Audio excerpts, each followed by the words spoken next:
दिनों का दोस्ताद अस्सलाम वालेकुम। इल्जान फकीरना वॉल्यूम नंबर 127 और 128 नुमा खिदमत का पेश मनिंगटिए अनमोल स्टूडियो कोयटा नकुंडन।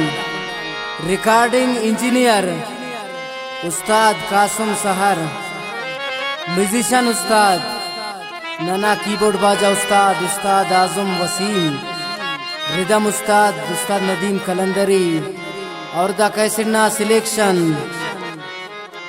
नासिर जेब मेंगल, उस्ताद रफीक जेबारूनी और शायर निसार गमख्वार और तरतीब मोइबुल्ला मेर और मीर यूसुफ सासोली। इंशाल्लाह उम्मीद है बिनों का दोस्ता पसंद बरोए।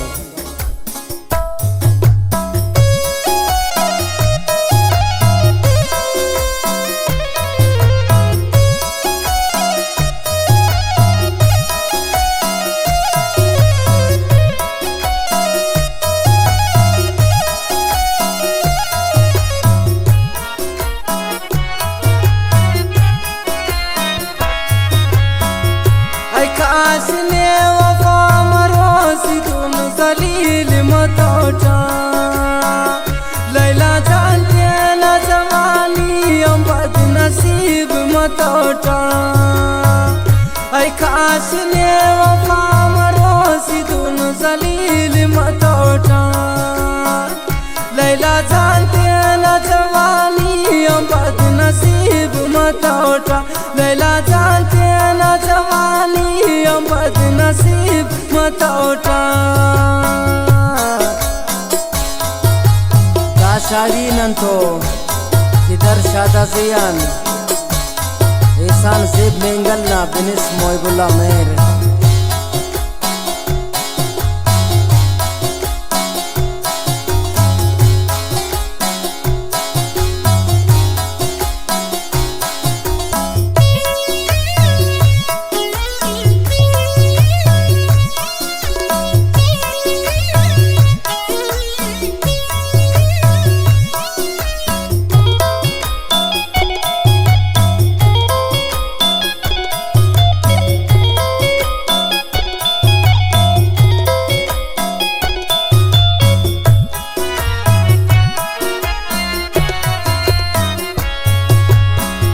अगर ने तो वफा मरो सस कना लेल जान ना पिनट लिखता वटा दर्दी ओई दास्तान।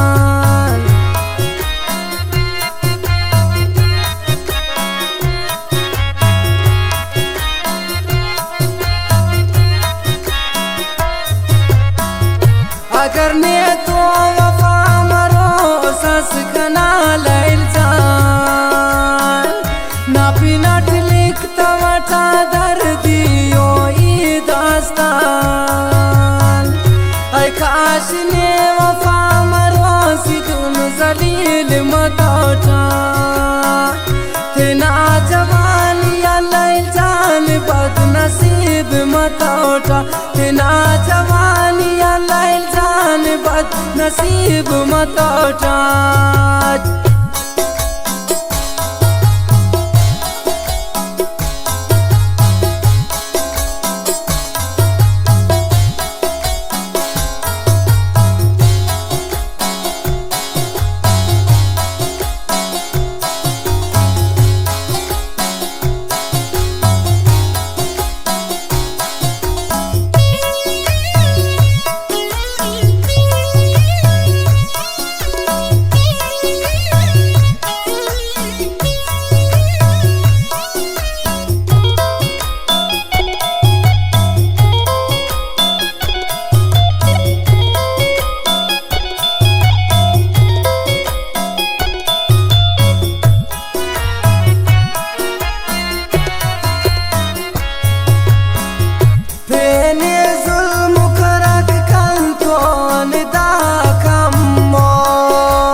आशने वफा मरोसी दोनों जलील मतौटा तेना जवानिया लैल जान बदनसीब मतौटा तेना जवानिया लैल जान बदनसीब मतौटा।